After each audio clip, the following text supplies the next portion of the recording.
Welcome you all to our conversation today about leveraging export resources for international success. My name is Kimberly Vitale. I am Trade Services Director at the World Trade Center of Northern California. And I'll just begin by mentioning that we have the Q&A established or set up for your questions. Feel free to enter those at any time, and we'll answer them along the way as much as we can, as much as makes sense. We are recording this, so after the webinar, I'll send out a link to the recording, and we've also compiled a resource guide or a takeaway for you, and I'll send that out as well.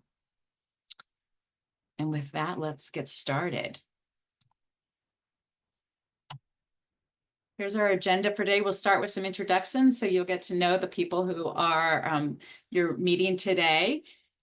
Then the Small Business Administration, the SBA, will kick off and explain to you their programs. Sandra Donzella from the U.S. Export-Import Bank will follow that, discussing EXIM's programs, and then I will wrap things up with ours, and we will then go on to Q&A so we can get into your specific questions. So let's start with introductions, and I will allow Sandra to introduce herself. Thank you, Kimberly, and good afternoon to everyone who called in this morning. My name is Sandra Donzella. I'm the Deputy Managing Director for the Western Regional Office of the Export-Import Bank of the United States, or EXIM, as we're better known as.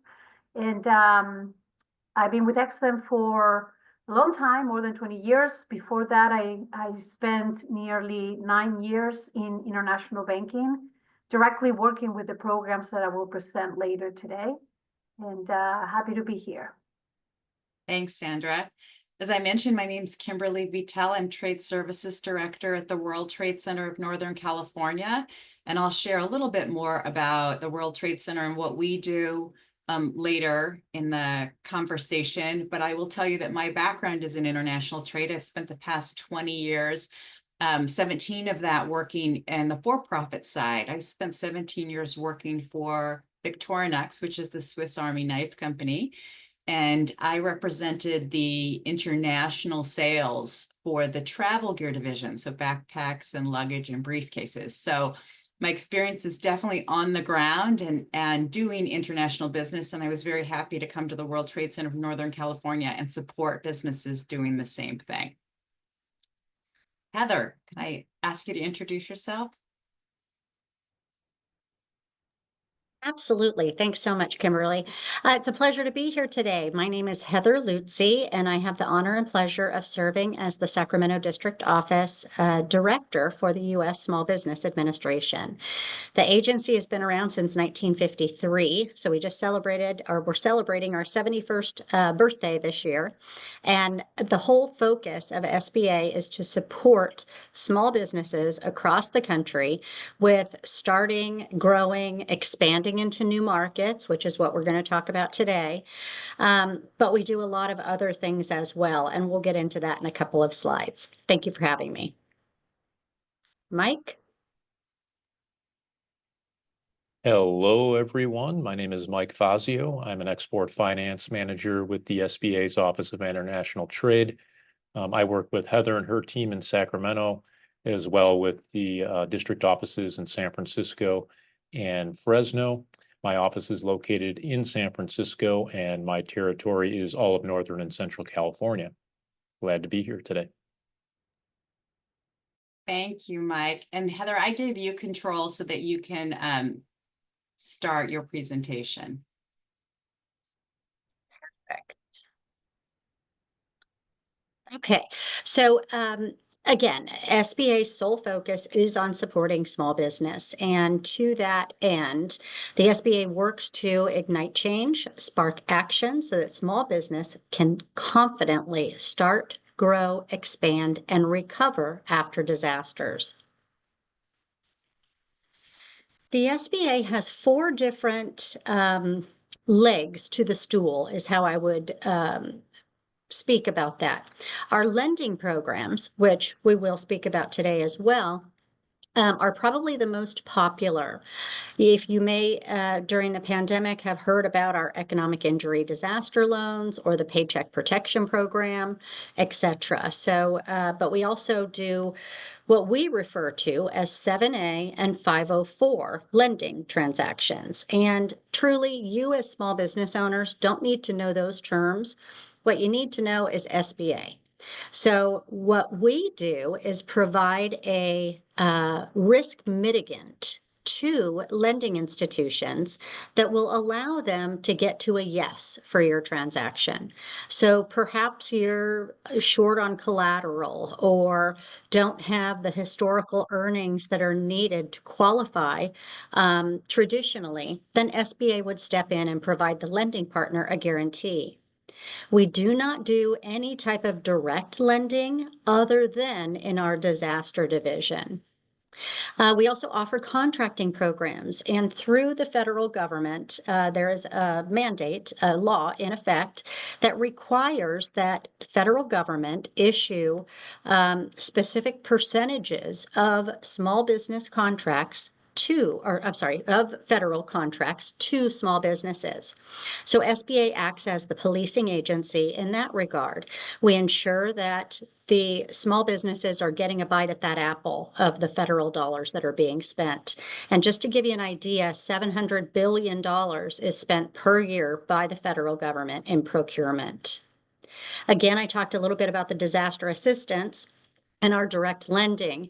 But in disaster assistance, we work hand in hand with FEMA and other partners to assist and aid in times of fires and flooding and hurricanes and tornadoes, etc. So we help not only small businesses, but in our disaster program, we help businesses of any size, as well as homeowners and renters. The fourth leg of the stool is our counseling programs. And these are funded resource partner networks that SBA provides the funding for, but they're kind of our boots on the ground. So those would be your Women's Business Center, your Small Business Development Centers, your SCORE partners, and the Veterans Business Outreach Centers. Just to give you an idea of the different programs within each of those categories, the capital program, again, the 7A and 504 loans, surety bond program, really an unknown program, and we really need to get the word out about that we provide a great service with the surety bonds, and you can get them below traditional market costs through the SBA program. Again, with contracting, contracting support, sole source contracts, and we have a hub zone program. So depending on where you are geographically, you may apply or be eligible for those contracting set-asides. The counseling programs, again, I just went through those, and then the disaster loans. So from here, I'm actually going to turn it over to Mike, but before I do so, I just want to give a little bit more of an insight to Mike and what a valuable asset he is to the SBA. So Mike is our lead finance export manager with SBA based out of San Francisco. He works with banks and resource partners throughout Northern California and the Central California area to increase the capital for small business exporting. Previously, he was the lead export finance manager in Chicago, serving Illinois, Wisconsin, and Wisconsin markets. He has been with the SBA for quite some time, but prior to coming here, he actually worked for the FDIC and in the commercial lending markets for a Midwest bank, Midwest regional bank. He has an MBA, which featured an international residency in Vietnam. So Mike knows his stuff. He's a great asset, and I'm happy to have him. Mike, over to you. Great. Thank you, Heather. I appreciate the introduction. I don't speak Vietnamese, so please don't throw any tough questions like that at me. Great to be here with Heather and Kimberly and Sandra. I'm going to talk a little bit more in depth about SBA's export finance programs and and one program in particular that we recently rolled out. So Heather did a great overview of everything that SBA does. It's pretty amazing how small of an agency we are in comparison to our peers, but how many different programs we have to serve the small business community. So I'll get started by just giving you a bit of an overview of what the Office of International Trade itself does. So SBA is an independent agency, and within SBA, we have our Office of International Trade, and we have a very straightforward mission, which is to increase the number of U.S. small business exporters and to increase the volume of U.S. exports. So we do that from our headquarters office in Washington, D.C., as well as nationwide with a network of export finance managers like me. I have colleagues all across the country. This map's a little outdated, but it gives you an idea of where the different U.S. export assistance centers are located throughout the country. And I'm all the way over there on the left side of the screen where it shows San Francisco and Sacramento and Fresno in that salmon colored section of Northern and Central California. So what we do as export finance managers is provide local support. So I've got my my colleague in the Northeast, Joe Raycraft, he handles New England. Have Jeremy Foreman down in Texas. He handles that part of the country. Carlos Sosa, he's in the Midwest up there in Minneapolis. Well, my responsibility is to the audience here, which is Northern and Central California. And that's working with you, small businesses or aspiring small businesses, but it's also working with that resource partner network that Heather was talking about. And most importantly, is the lender community, so they understand what our programs are, so they can help you to use them. Getting a little bit more specific, you can see my territory here in San Francisco. I do have two colleagues in Southern California that cover the rest of the state, as well as all the way down in Irvine. Martin Sealander, he also handles the state of Arizona and part of Nevada. So if you're not able to get a hold of me for whatever reason, and you need to speak to somebody here in California, these are the other folks that do what I do. And they're very good at what they do. So feel free to reach out to Pelson and Martin in my absence. What I'd like to talk about first, before we get into the loan guarantee programs, is the State Trade Expansion Program grant, the STEP grant. So as an agency, despite all those other great things we do, one thing we don't do is provide grants directly to small businesses. What we do instead is we have a competition where states and territories can apply to participate in STEP. We provide the grant to them, and they in turn provide it to the small business community in their local areas. It's usually around $20 million annually that is set out. And California has participated since its inception and is currently active in the program. To find out if you qualify for the California STEP grant, I'd recommend that you go to this website for California STEP and take a look at their application, what it can be used for specifically in California. In the previous slide, I'll go back here. It shows different general things you can use it for. We have certain parameters, but we don't tell the state specifically what to do when it comes to using the funds. We approve it and they deploy it, and hopefully it works out well for the small business exporter community. And so far it has, because the program's been around since before I was with SBA. I think it started in 2011 and I joined in 2013. So please take a look at the California STEP and see if you can use it to your advantage. Okay, now we'll get into the fun stuff, the loan guarantee programs. So as Heather stated earlier, we don't provide direct lending to the small business community with these programs. We provide guarantees to lenders to basically give them an incentive to make commercial loans to you. And what I'm going to talk about specifically is Export Express the international trade loan, the export working capital program, and the new working capital program. The first three, Export Express, the international trade, and export working capital, those programs have been around for decades. And my colleagues and I, we have been using those. That's our main job, is to deploy those programs to our markets.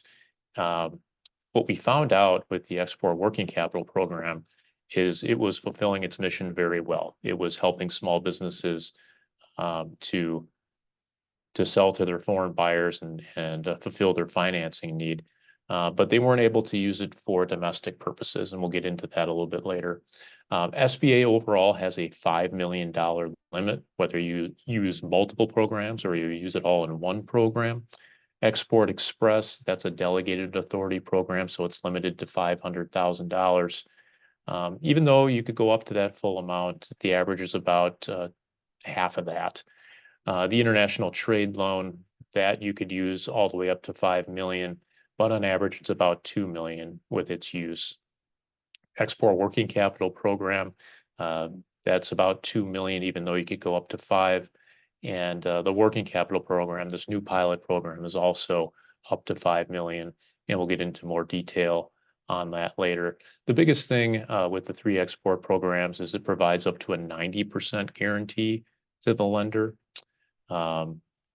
Most SBA programs, they range from 50 to 75%. And what that does is it protects the lender in the event of a default. We pay the outstanding balance on their behalf.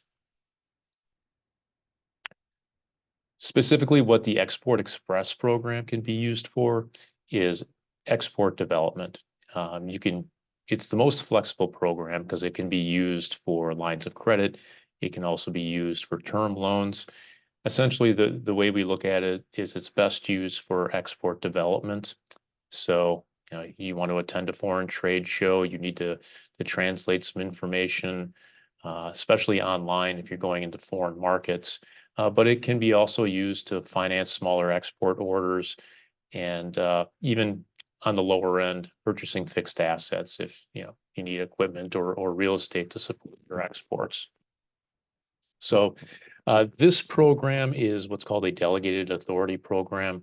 Out of all the lenders we have around the country, some of them have that authority where they can do a deal with you directly and get it done in a matter of days rather than a matter of weeks, because they've already demonstrated to SBA that they know how to lend to businesses like you, and they're able to manage those loans and underwrite them properly without us sticking our nose into it, so to speak. So consider Export Express on the lower end of the financial scale. The reason it's a little bit lower, even though it still does provide up to a 90% guarantee, is it provides that flexibility to those experienced lenders. They're able to get things done quicker.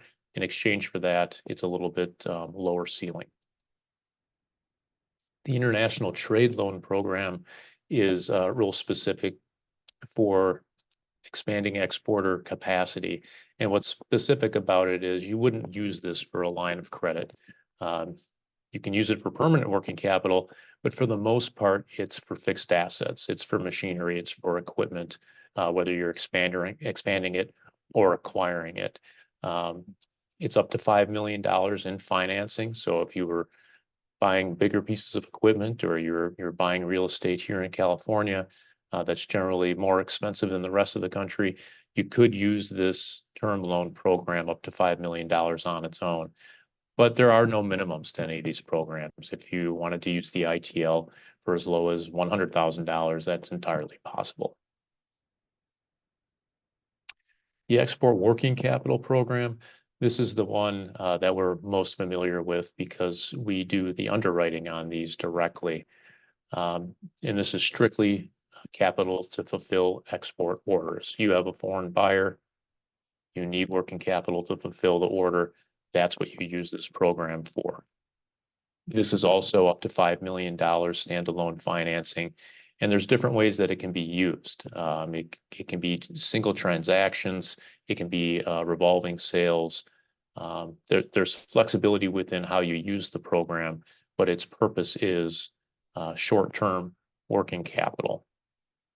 And the origin of this program is generally lenders don't lend on foreign AR, foreign accounts receivable, and that's because that's not in the country. It's tougher to chase that down, and there's more risk involved in selling to foreign buyers than there is to selling to domestic buyers. So that's the reason the program was set up with the 90% guarantee, was to free up cash and provide small business exporters with the ability to finance foreign accounts receivable. And then finally is the working capital program. So the export working capital program, that was very specific. In fact, all three of those programs were specific. It's the mission of the Office of International Trade to expand the number of exporters and the number of exports. So that's why those programs were set up. What the agency ran into, though, over the years is recognizing that in the lending community, their regulators require that they monitor those types of loans. We, the SBA as an agency, requires it, and it's just a good business practice for banks, for lenders, to monitor lines of credit and keep track of sales coming in and pay downs and where the assets are located. So what was happening is EWCP, the Export Working Capital Program, was great for helping finance those foreign sales, but there wasn't a program as convenient on the domestic side. So that's where the Working Capital Pilot Program came into play. The agency started it August of last year, and it's been going pretty well since then. And what it does is it offers up to a 75% guarantee, and it can be used for domestic only, or it can be with domestic and export. And that way, lenders can have one line of credit up to $5 million set up for their customers that they could use for both purposes. So that's the general setup of it. You can see, if you can compare the previous slide to this one, it's generally the same program. It's the Export Working Capital Program without the export, and that's the purpose of it. Here's some examples of industries that have used the Export Working Capital Program and now the Domestic Working Capital Program. For the export side of things, indirect exporters are allowed to use the program. And what is considered a U.S. export? Another thing that the agency ran into is it's pretty easy to identify a foreign buyer. It's somebody in another country that's buying the U.S. product. But what about U.S. military bases overseas? Well, you couldn't use the Export Working Capital Program for that because you're selling to the U.S. military, you're selling to the U.S. government. That's not a foreign buyer, even though the product or service is being done in a foreign location. That problem is solved with the new working capital pilot. One last thing I'd like to make you aware of, and there's a link to this in my contact slide, is where you can go on our website yourself, take a look at the information that I just talked about, specifically with the Export Finance Program and the new Working Capital Program, but also everything in between where the Office of International Trade can help you with your business. And finally, here's my information. You're welcome to contact me directly, and also the helpful links, trade tools, and then just general information on SBA OIT. So I think I will stop there and give up control. Thank you. Thank you very much, Mike. We had an interesting question come up. One of the people who's joined Robert asked for those new to trade, to exporting. Do you have any specific suggestions, Mike, of where to start? Oh, yeah, great question. And it ties more into the introduction that Heather did in her presentation, where she talked about resource partners. And there's a great network with the SBDCs that can help you get started with an export business plan or even just a business plan in general, and get all the pieces in place to get going as an exporter. And that leads right to my doorstep eventually as far as getting you set up with the finance piece of it. So I definitely recommend the SBDC network. Perfect. Thanks a lot, Mike. I appreciate that. And Sandra, we'll turn it over to you. Thank you, Kimberly. Okay, all right. Hello, everyone. As my name is Sandra Doncella from the Western Regional Office of the Export-Import Bank of the United States, or EXIM, as we like to call ourselves. I'm based in California and am responsible for coverage of the northern part of the state. Together with 3 additional colleagues, we make up the Western Regional Office of EXIM and cover all the 12 or 13 Western states. And you just heard the great resources that are available through our friends at the Small Business Administration. Now we're going to shift gears, and I'm going to talk to you about the programs that EXIM Bank offers. One of the focus of my presentation will be to provide a good overview of our insurance program, which is ideally suitable to address the credit needs of your international customers. And increasingly, this is very important because sometimes having flexibility when you're negotiating an export sale and the willingness to offer flexible and competitive credit terms can make the difference between winning or losing a sale. So that's when EXIM can also come in. Very quickly, let me give you a quick overview of who we are in case you're not familiar with us. EXIM is a U.S. Federal government agency. And the mission is very simple, is to support U.S. jobs by facilitating the growth of U.S. exports. So jobs and exports is really what we are about. Our name is a little misleading, I guess, because we do not provide support for imports into the United States, strictly support for U.S. exports. And how do we do that? How do we provide support? We offer risk mitigation programs. We provide export credit insurance, most of which is a program available for U.S. exporters. And we also, just like our friends at SBA, we also provide loan guarantees to a network of commercial lenders who have the ability and interest in engaging in export financing. And you should know that the EXIM Bank is considered America's official export credit agency, or ECA. Most countries throughout the world have their own. So part of our mission is to level the playing field and help businesses like yours be more competitive internationally and capture growth opportunities. Can you hear me okay?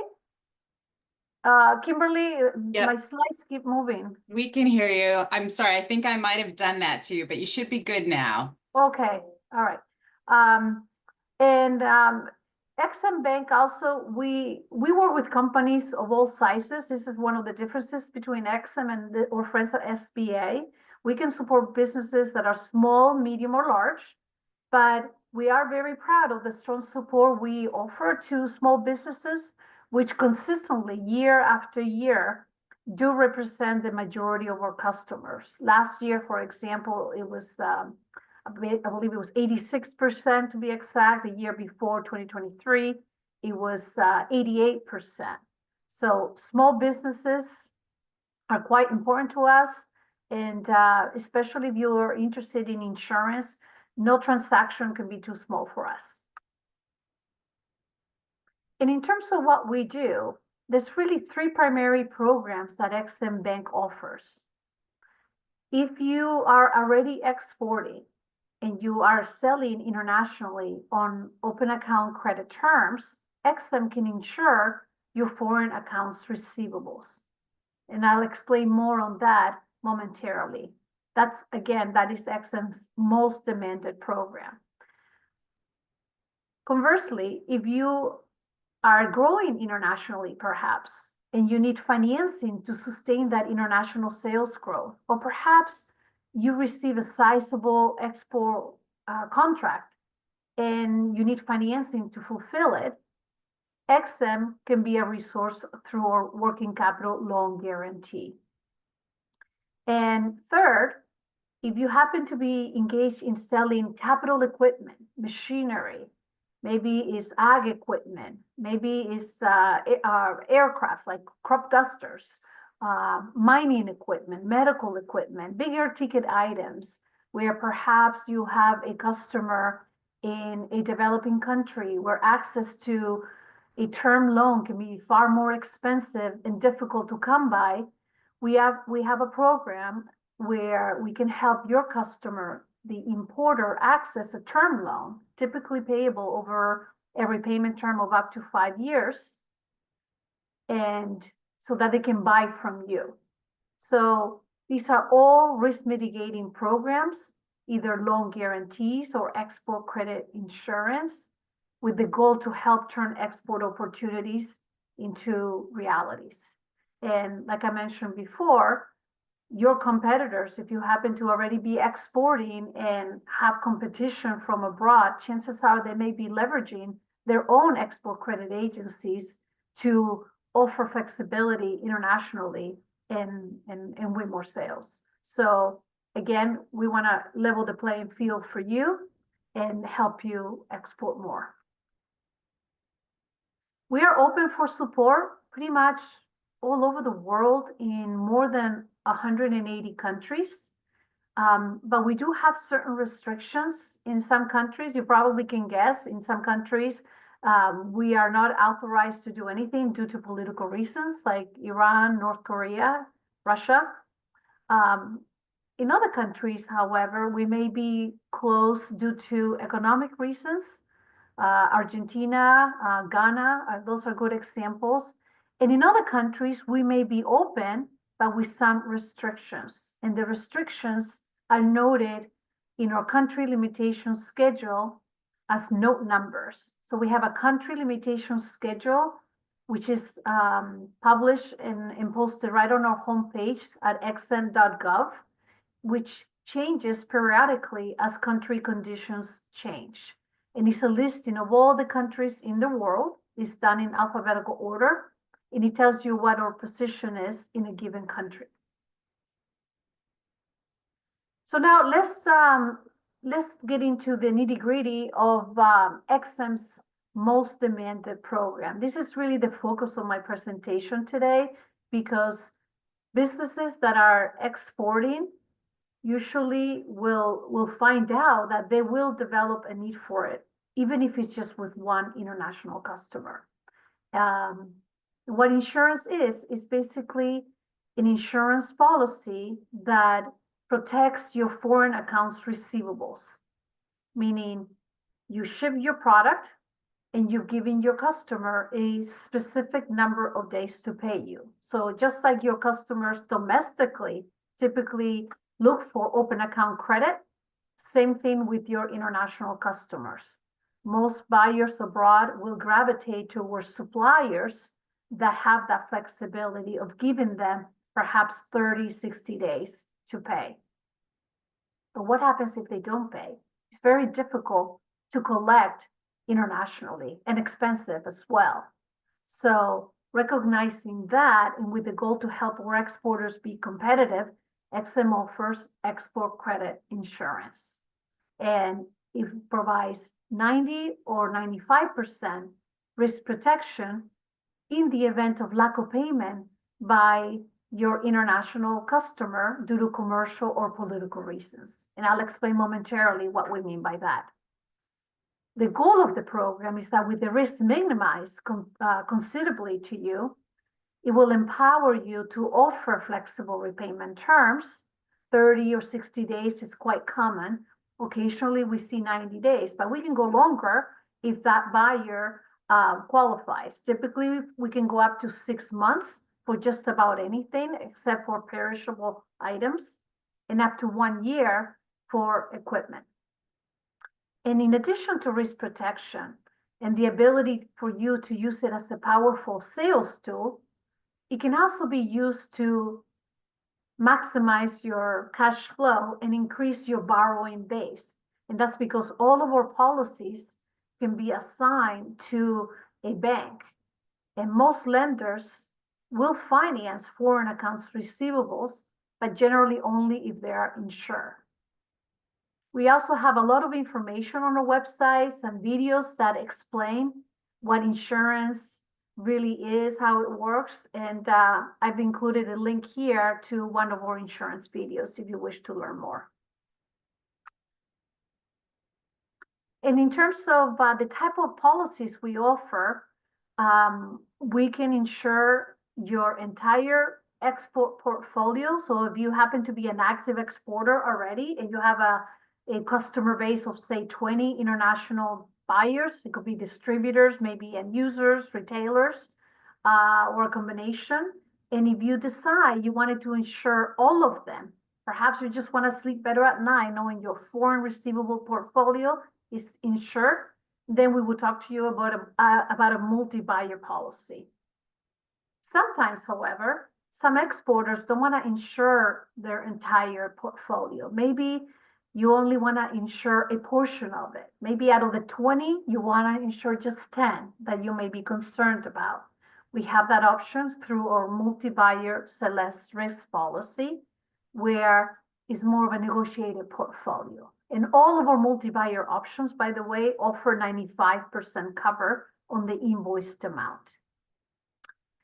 On the other hand, if you want to be more selective, maybe same example, you have 20 buyers, but you only worry about 1 or 2, you could selectively pick and choose which international customers you like to insure with EXIM through our single buyer policy, where cover is 90% of the invoiced amount. So in other words, we have policies available depending on where you are in your export journey and your own preferences and perception of risk.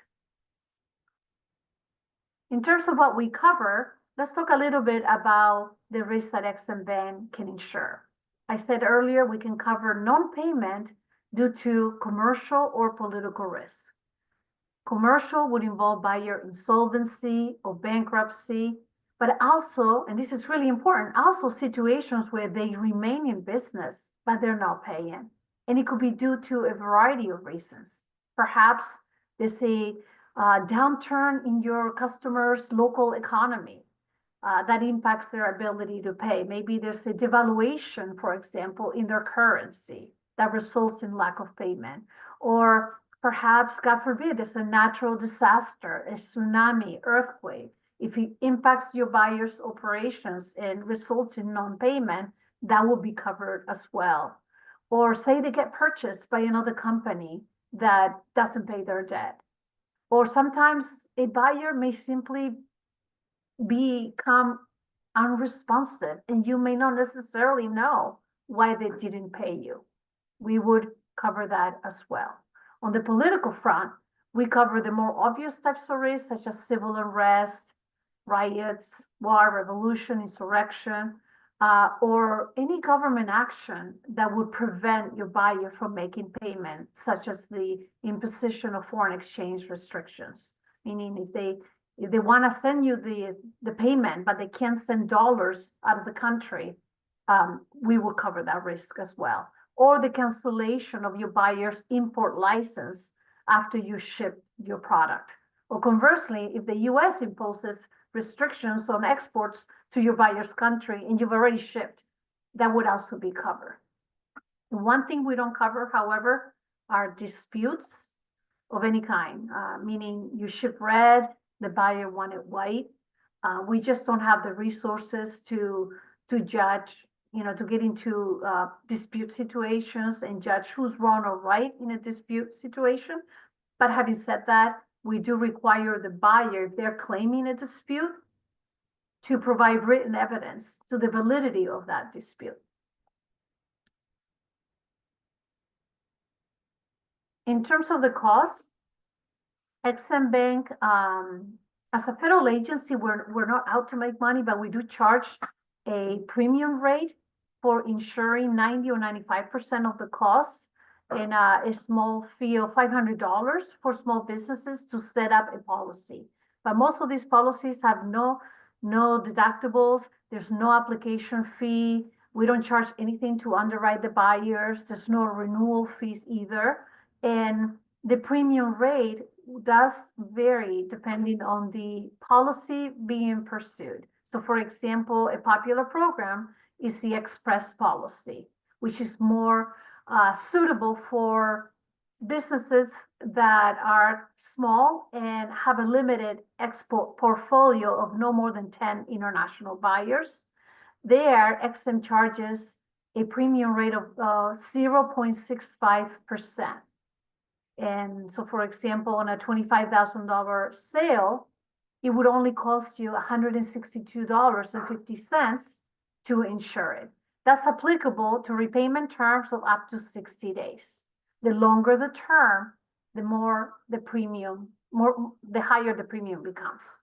EXIM also has a small business multi-buyer where there's no limit on the number of buyers you can insure, and that premium rate under that option is 10 basis points lower, so 0.55%. And then if you prefer to pursue a single buyer policy, then the premium will vary depending on the buyer's country and the length of the repayment term. So for example, if you have a customer in Mexico, it would be 0.75%, whereas if you have a customer in Canada, it will be lower, little less than half of 1%. And this cost, by the way, can be passed to your customer, to the buyer in the invoice price, in exchange for giving them flexibility in the payment term. So hopefully you're not paying for it. And moreover, you happen to have a loan that's guaranteed by SBA, a working capital loan, for example, or an Export Express, or even an EXIM working capital, we will provide a 25% discount to your policy if you're pursuing the Express or the small business options.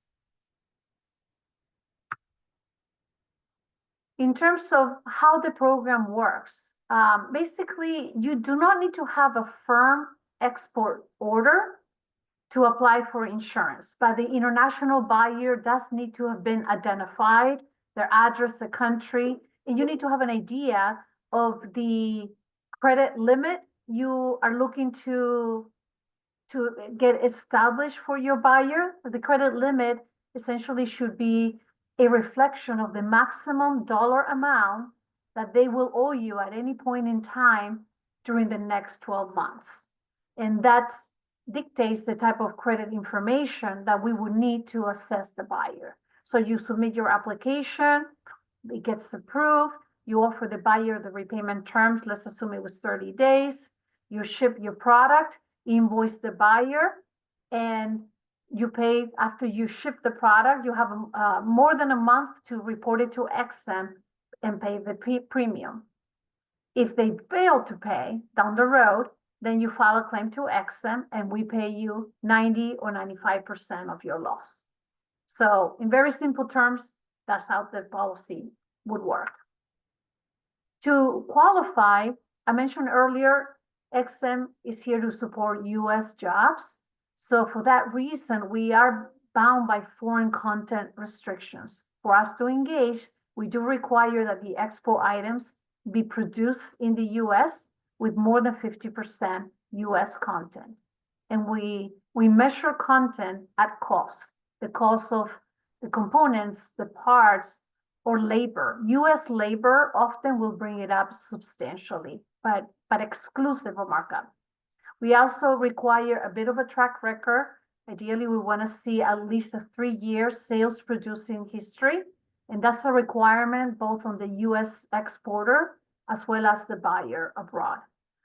We have flexibility if you are pursuing insurance and have at least 1 full year and are already starting to generate some sales activity. Please reach out to us, as chances are we will be able to provide you with an insurance quote. You will need to be registered with DNB or Dun & Bradstreet, and also register with a federal government website by the name of System for Award Management, or SAM.gov. Once you register, the system will generate a unique entity identifier number, or UEI. It usually takes about 2 weeks for it to become active. Once you have that number active, you can submit an application to EXIM, because the UEI number will need to be noted in the application. Same with the DUNS number. And we have resources to help you get that done. So if this is of interest to you, you need more information about how to get your DUNS number in place, feel free to send me an email and I'll send you the link for you to get started. In terms of what we require to qualify a buyer, the information is really minimal. I mentioned earlier, we want to see 3 years. In addition to that, we want to see either a trade reference if the amount is not going to be for more than 100,000, or a credit report, but just one piece of information. The more exposure you will be asking EXIM to ensure, the more information we would need to qualify the buyer. But it's fairly straightforward. In terms of restrictions, there are a few restrictions. EXIM is, we have restrictions in our charter that prohibit us from getting involved in supporting sales to military buyers or end users. And this restriction applies even if the items that you're exporting are non-lethal. If it could be something as simple as maybe backpacks being sold to military forces in France. The only exception we can make is when it's dual use items. So if you have a sale involving a military buyer and you know they're going to use it for civilian purposes primarily, then EXIM would likely be able to support that. We also do require that the product ship from the US to the buyer in the buyer's country. Sometimes we're asked to see if we can support transactions where there's no shipment, but the order's coming from abroad, and maybe the buyer is asking you to ship it to their subsidiary in the US, maybe, I don't know, in Texas. So you're shipping from, say, California to Texas, and the product will never leave. We will not be able to support that. We want to see that there's an export, there's shipment. And we also require that the request be proportionate to the size of the exporter and their ability to perform. And just a quick example, here's an example of a client. This is a producer of wines, Paul Hobbs Winery. They're located in Sonoma County, and they've used our policy for the last 16 years. They have a multi-buyer policy. And what I like to highlight is a nice quote from their controller, which stated that EXIM support has been a vital resource for them and really for any company seeking to grow their global reach and export with confidence. And here's another exporter. This one is located north of LA. It's a small business that basically provides lighting and media design services for architecture, attractions, and the arts. And they have had a policy with us for 5 years.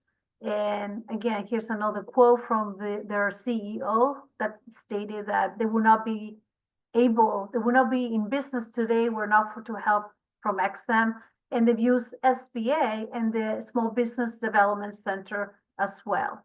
So hopefully this gives it a little bit better perspective and makes it more relatable to you. And that concludes my presentation. Here's my contact information. Feel free to reach out to me anytime if you'd like to learn more. I will be very happy to assist you. Thank you. Thank you very much, Sandra. So I have a quick question. Then we also had one from Troy. So my question is, in that second example that you gave, visual terrain, that appears to be a service provider versus product. So EXIM supports both product and service providers. You don't have to be physically shipping something outside the US. Is that correct? All right, we can do services if they are performed by US-based personnel. Great. And they can be, in the performance of those services can be either in the buyer's country or here in the US, depending on the type of services. So for example, we've done architectural services, engineering services, Okay. environmental studies. Okay, thank you. That's interesting. Mhm. And then Troy's question, he said recently there's been a lot of discussion about tariff versus tariff shift methods. Do you know the difference between the two? Tariff shift methods? Mm-hmm. No, I've not heard of the shift methods. But basically, a tariff, will make products that are imported into the US more expensive when the US imposes tariffs on imports from other countries. And conversely, when other countries impose tariffs, it will make the consumers in those countries, their purchases of US products more expensive. And they vary depending on the percentage of the tariff. And, yeah, but I don't know the difference between the shift methods. Yeah, I'm Maybe not sure. what I have read, for example, that some Chinese businesses are going through Mexico, so setting shop in Mexico to have their product be imported into the US from Mexico to maybe avoid tariffs that the US has imposed on Chinese goods. Maybe that. I'm sorry. I wish I had a better answer. No, that's good. Thanks. Troy, Troy, I'm sorry we didn't have a good answer for you. I think we're surprised by that one, but thank you. And thanks again, Sandra. You're welcome. And I'd like to share with you a little bit about the World Trade Center of Northern California. I mentioned that earlier.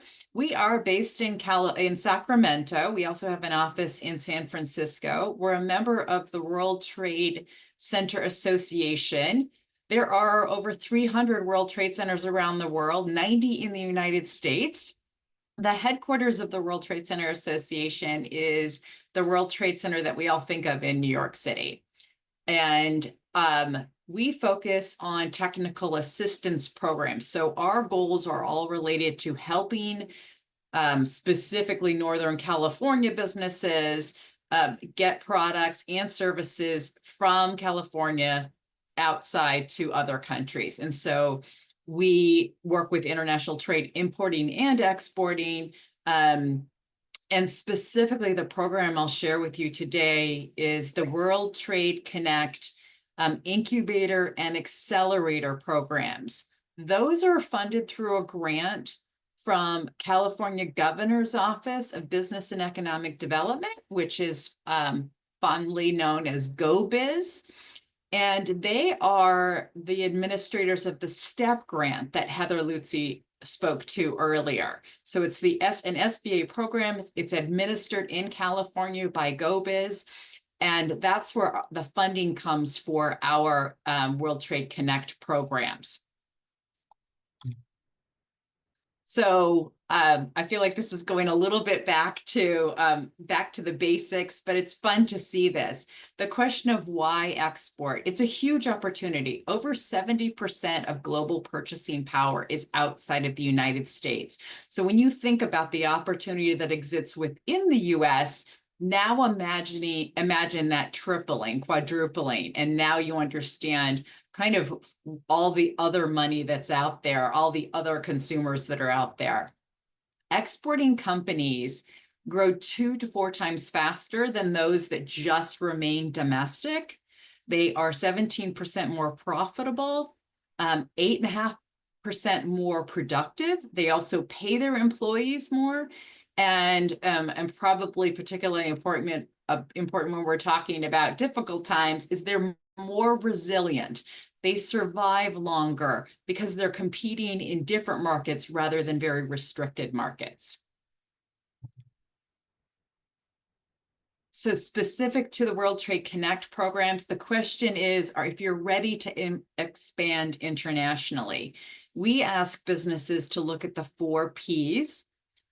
Those are people. Do you have a management commitment to a strategy of expansion? Because that's critical. Do you have a product? Do you have a product or a service that is unique, in demand, and ready to export? Do you have processes? Do you have internal processes established so that just for your domestic business, so that what you need to do is translate those to the international side of things? And then finally, do you have a budget that you can dedicate to support an international expansion strategy? If the answer to those questions is yes, and you're interested in expanding, whether you are already doing a little bit of export business and just want to learn how to do it better and more, or if you are, or just wanting to kind of dip your toe into the international or export market a little and get started, we have programs for you. Within World Trade Connect, there are 2 training programs. One is called the Incubator. That's for those we call the export curious. And specifically, you're thinking it sounds really good. You've got a nice, as I mentioned, the 4 Ps, you've got that part of your business established, and you really want to understand the elements of what it takes to do business internationally. And that would be the Incubator, which is a 90-minute webinar for the export curious. We will be doing that probably 3 times in the first half of this year. And so we are happy to invite you to join us for that. And then the larger program is the Accelerator program. So that's for perhaps someone who maybe is doing a little bit of export. Maybe you're selling to Canada. Maybe you've gotten orders from Australia, and so you've done a couple. And so you know there's an opportunity, and you really want to plan and figure out how to approach that.